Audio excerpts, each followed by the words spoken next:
Now, the impact of climate change on Nigeria's environmental and socioeconomic system is compounding the country's fragility risks.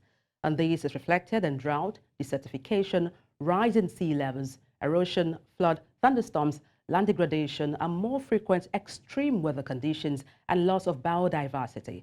And this has made it imperative for stakeholders to curb further occurrences and build resilience to climate change.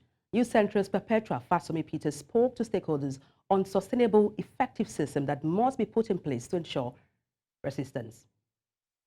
Increasing climate variability in Nigeria has caused unpredictable and more intense rainfall, resulting in severe erosion and flooding.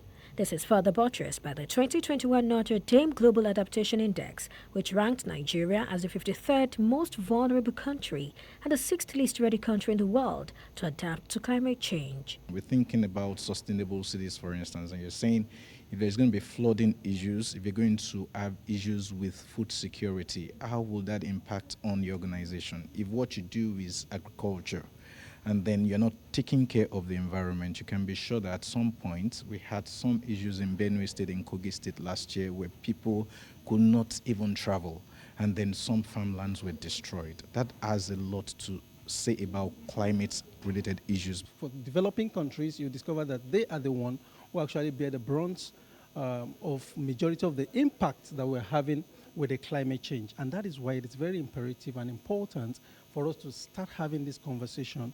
We have already started seeing bad impact on the entire life, on the entire environment, and in fact going ahead to the survival of living being.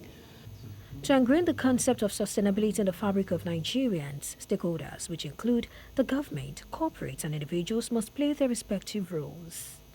But the solution starts with each and every individual by taking simple actions to just protect the environment. Think about banks, for instance. I give loans to people. When I give loans, how do I value the business of the person I'm giving loans to ensure that it's not a case that I'm giving loans to people who would use it irresponsibly. And by irresponsibly, I'm saying that they are into practices that don't care about the environment, that don't care about the people that are involved in that business. So it's really so much about how do I ensure that at the last stage, that's the scope 3 now, saying that whatever money, whatever insurance that I do and all of that, how do I ensure that it's actually not impacting on the environment in the wrong way, even though I'm not directly responsible for it. So humans, we have to be responsible.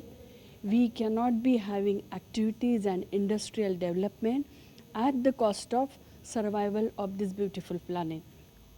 Nigeria's vision for its national policy on climate change is a climate change resilient Nigeria for rapid and sustainable socio-economic development, while its mission is to strengthen national initiatives to adapt to and mitigate climate change. It must be noted that insufficient implementation and financing of the Nigeria Climate Change Commission will hamper its plan to foster low carbon emission, environmentally sustainable and climate resilient economy.